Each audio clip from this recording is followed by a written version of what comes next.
Everybody, thanks for being with us on the Oprah Podcast. Oprah. So, Ina, you're joining us from what you call the barn. But I have to say, most people wouldn't picture this space when they hear the word barn laughing. Yes, I've heard that before. It's definitely a unique barn. Oprah. It's so iconic. Your kitchen feels like home to so many of us. Seeing it, it's like, oh, I know that kitchen. Let's talk about your memoir. Be Ready When the Luck Happens, which is a New York Times bestseller. Thank you for taking the time to chat with me about it. Ina, are you kidding? It's a thrill to talk to you, Oprah. Oprah, I have to ask, how did you know you were ready to tell your story?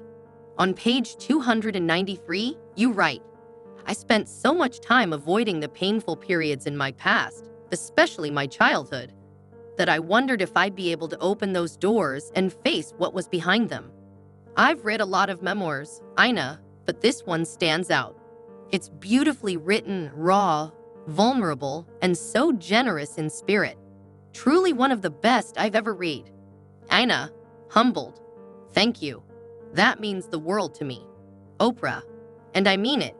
It's clear you put in the work to make it real and relatable.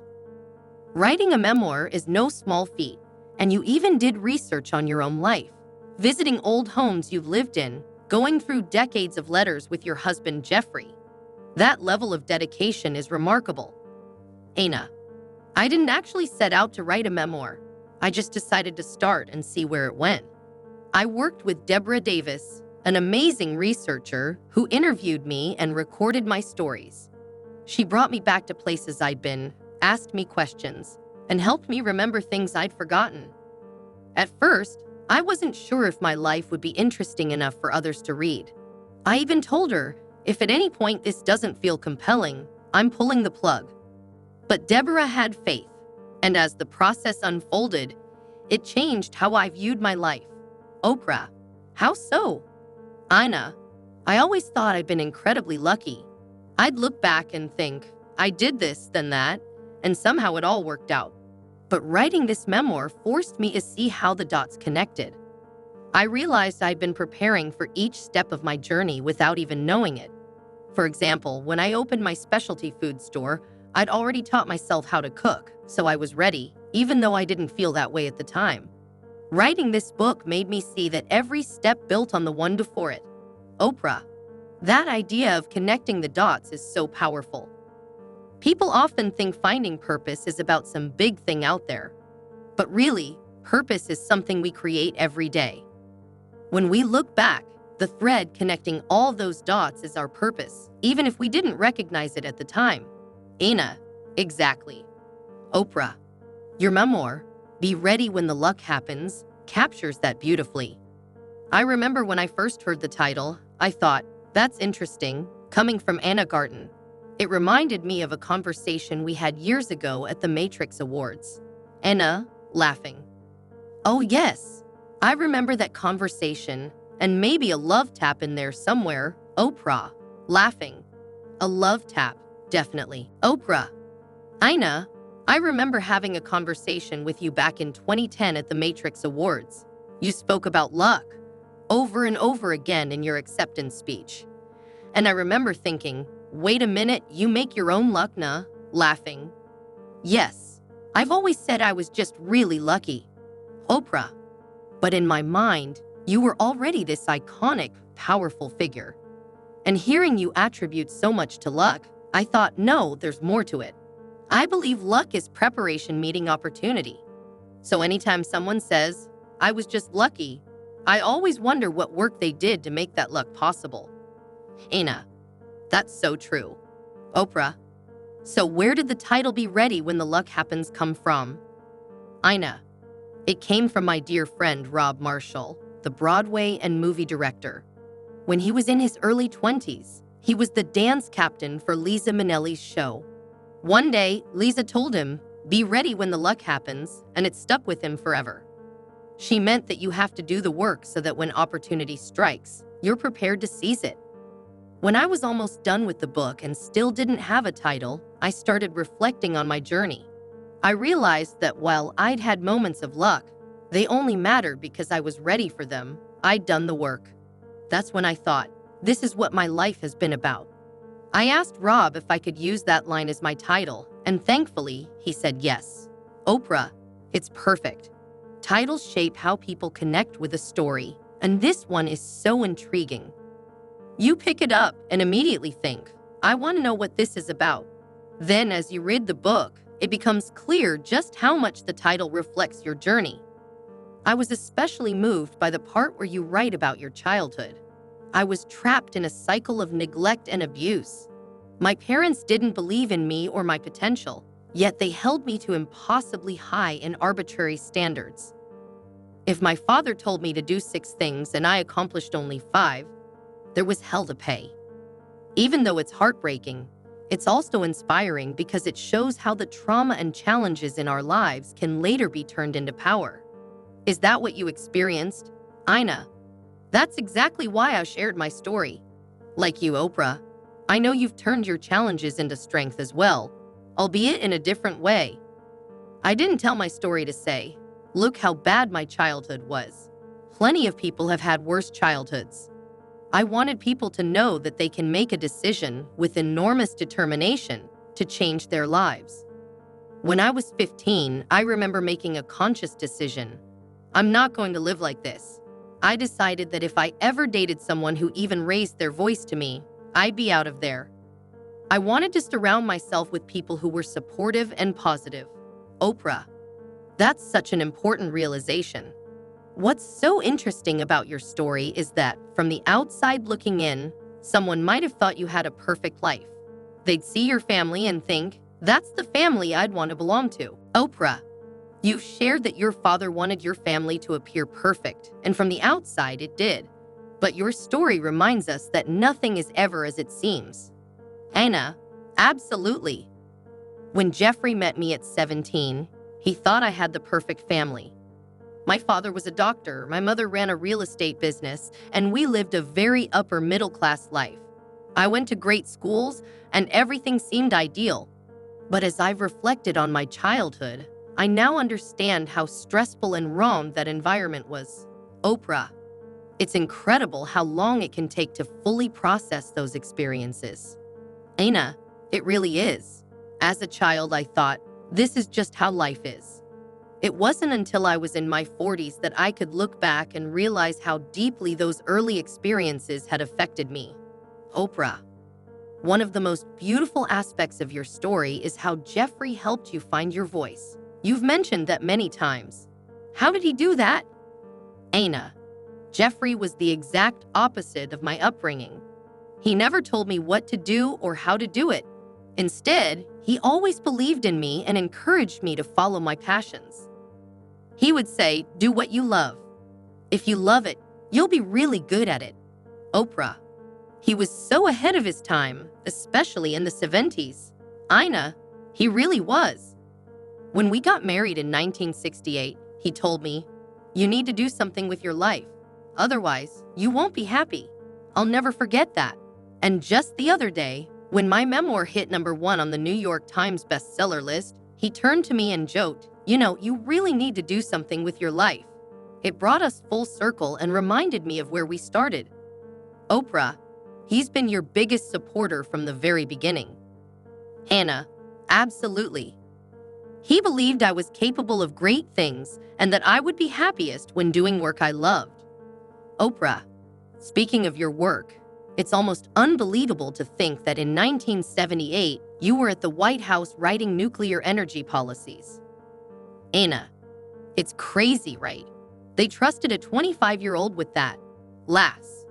But while I worked in Washington, I was teaching myself how to cook for fun. I was also buying and renovating old houses, which I loved. My job was serious, but it wasn't fun. Oprah. And then you saw that life-changing ad in the New York Times. Ina, yes, it was for a specialty food store in West Hampton Beach. I'd never been there before, but something about the ad just spoke to me. I went home and told Jeffrey, I need to do something fun. Oprah, what's so fascinating is that cooking wasn't even part of your childhood. Your mom didn't let you in the kitchen, and she didn't even cook carbs, Ina. Exactly. My mom wasn't into cooking at all. When Jeffrey and I got married, I started baking bread. And I thought, this is amazing. I can make anything I want. I didn't have a background in cooking, but I was starving for flavor, for fun, for connection. And Jeffrey encouraged every wild idea I had. Oprah, you saw an ad in the New York Times for a specialty food store, and it changed your life. Describe the moment you walked into the Barefoot Contessa for the first time. Ina, Jeffrey and I drove 6 hours from Washington to West Hampton Beach to see it. It was April, and the town was dead. So quiet, not even a cat on the street. When I stepped inside that little 400-square-foot store, I was surrounded by the smell of freshly baked chocolate chip cookies, specialty cheeses, smoked salmon, and dinners ready to take home. I just stood there and thought, this is it. This is where I want to be. Oprah, it sounds magical. Ina, it was. The aroma, the joy, it all felt so welcoming. I wanted to work in sneakers and an apron baking cookies. If they sold, great. If they didn't, I'd bake something else. It felt like a big, fun puzzle to figure out. Oprah, you weren't intimidated by the idea of starting something completely new. Ina, oh, I was. I thought, this is crazy. I've never run a store or managed employees. I made a deal with the owner to stay for a month and teach me everything. Jeffrey encouraged me too. He said, if you love it, you'll be really good at it. That gave me the confidence to go for it. Oprah, and look at where that leap of faith took you. Ina, who knew that a $20,000 investment would turn into this incredible life? I never imagined I'd be writing best-selling cookbooks or building an empire. All I wanted was a life filled with fun, surrounded by wonderful people, doing something I cared about. Oprah, you also share a poignant story in your book about a time when you asked Jeffrey for a separation.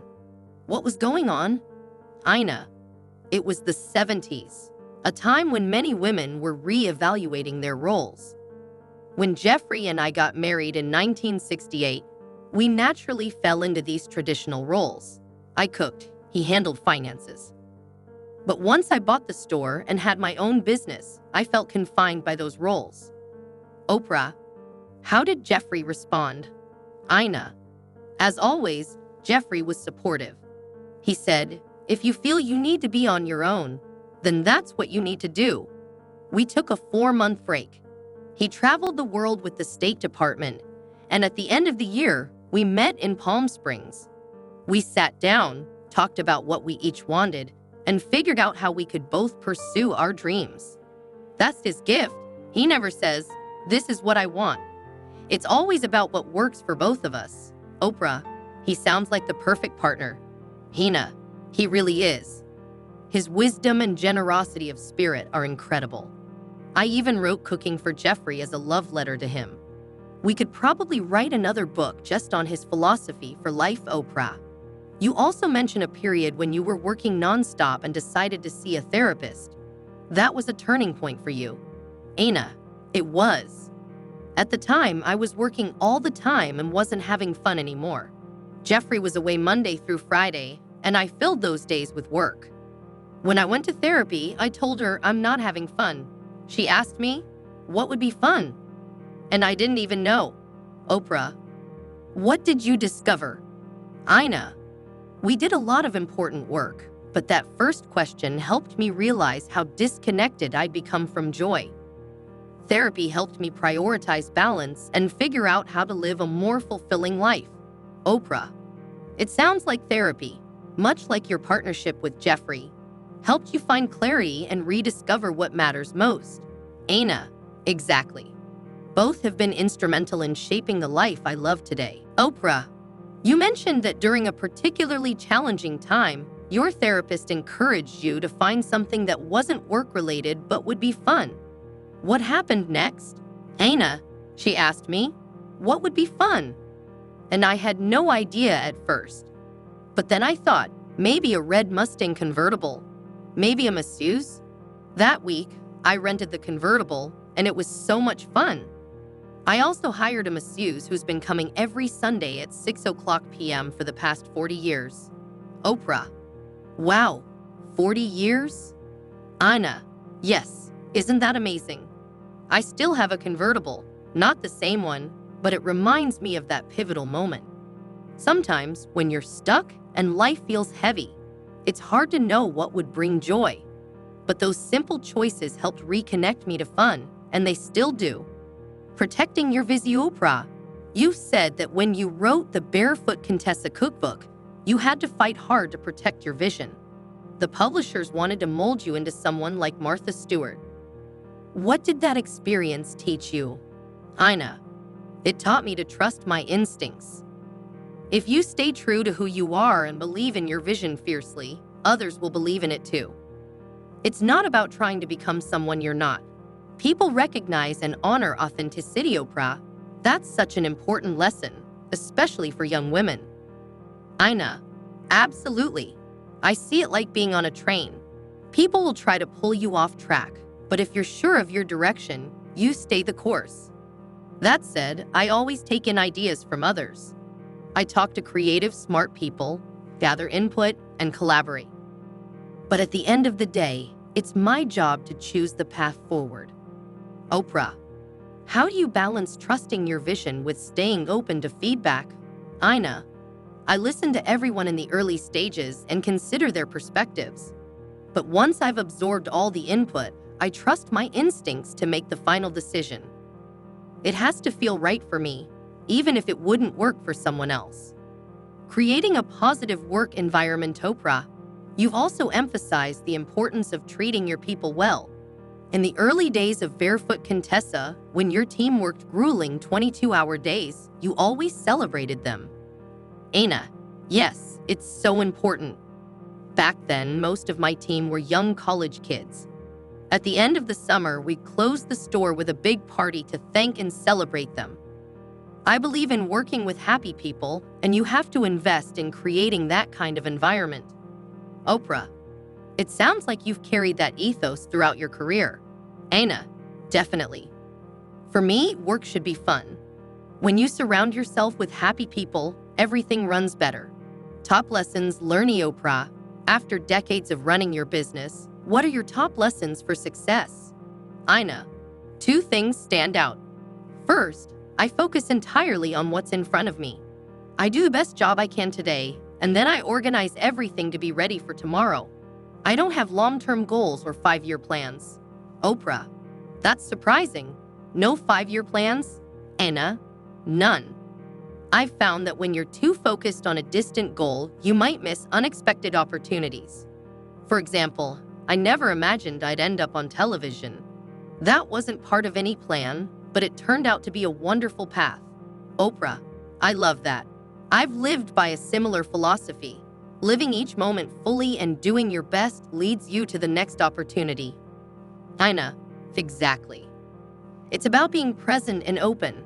For some people, strategic planning works.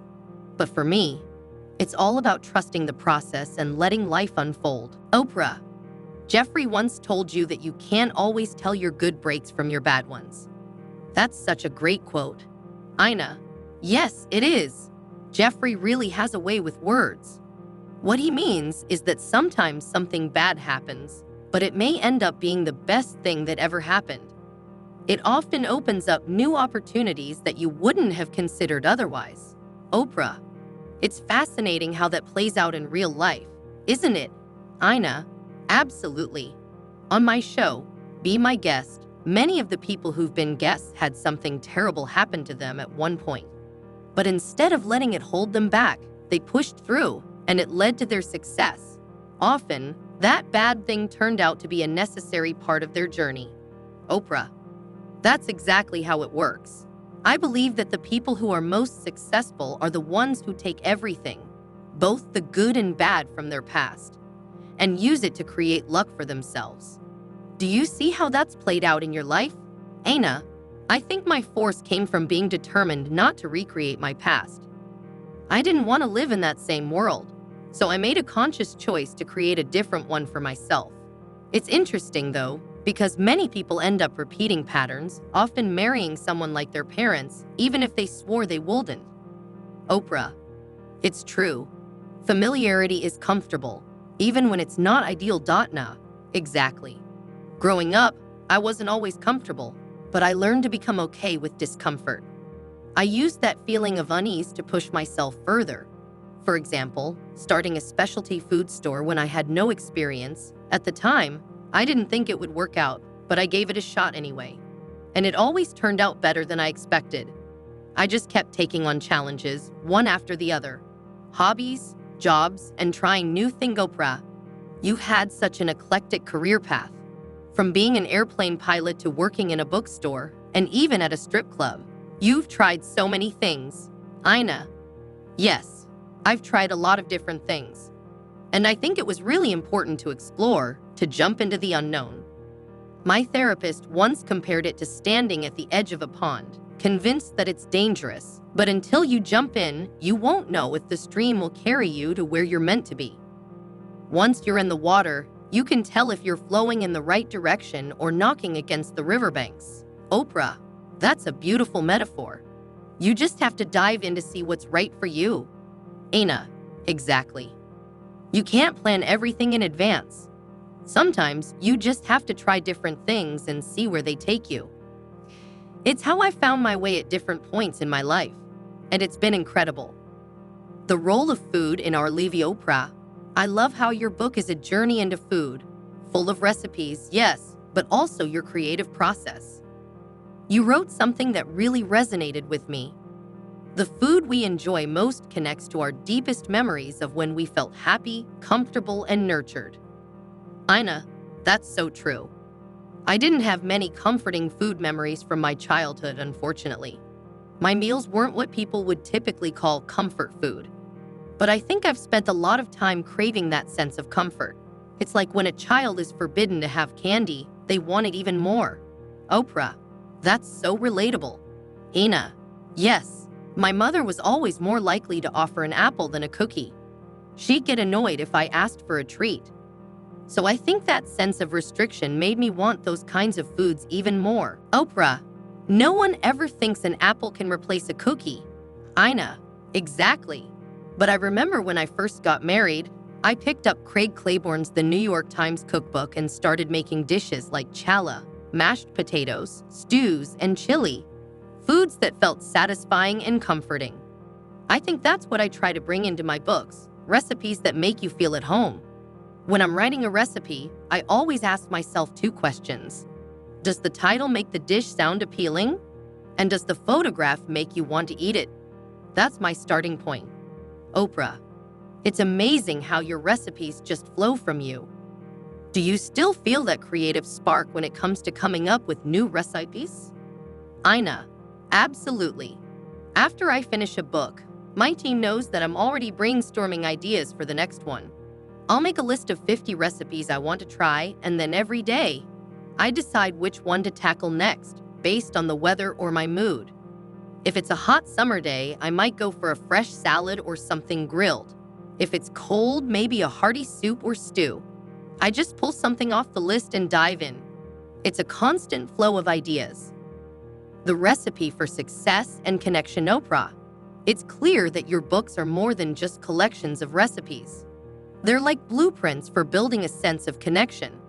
I think that's why you've been on the bestseller list 13 times. Every dish feels like coming home. Ina, thank you. I'm very mindful of the people using my books. I care about the user experience. I want the recipes to feel approachable and for someone at home to feel confident that they're making it right. In fact, I often ask my team to cook the recipe and I watch them to see if they have any questions or run into problems. It's a way to ensure that anyone using the book will feel good about what they're doing. Oprah, do you still enjoy hosting dinner parties? Ina, I do, but they've gotten much smaller over the years. I used to love having large gatherings, but now I prefer intimate dinners, about 6 people around a round table. I find that once the guest list grows to 12, it becomes harder to maintain a single conversation, and the logistics of serving food become a bit overwhelming. I'd rather have 2 smaller gatherings than 1 big one. Oprah, I completely agree. Smaller gatherings create a more meaningful connection. Ina, Exactly. And when it comes to keeping the conversation flowing, I've learned a little trick. If I know the guests, I'll identify the two most talkative people and make sure they're seated opposite each other. This way, they won't just talk to each other, leaving others out of the conversation. Everyone gets included, and it keeps the party engaging, ending joy and purpose. Oprah. What brings you the greatest joy now? Is it still creating recipes, or is it something else? Ina. What brings me joy is really being hands-on in my work. I like focusing on one thing at a time, whether it's writing, working on a TV show, or developing new recipes. But I also value having creative outlets outside of work. For instance, I love working on my garden, not actually gardening, but designing the layout. And I always have some kind of home renovation project going on.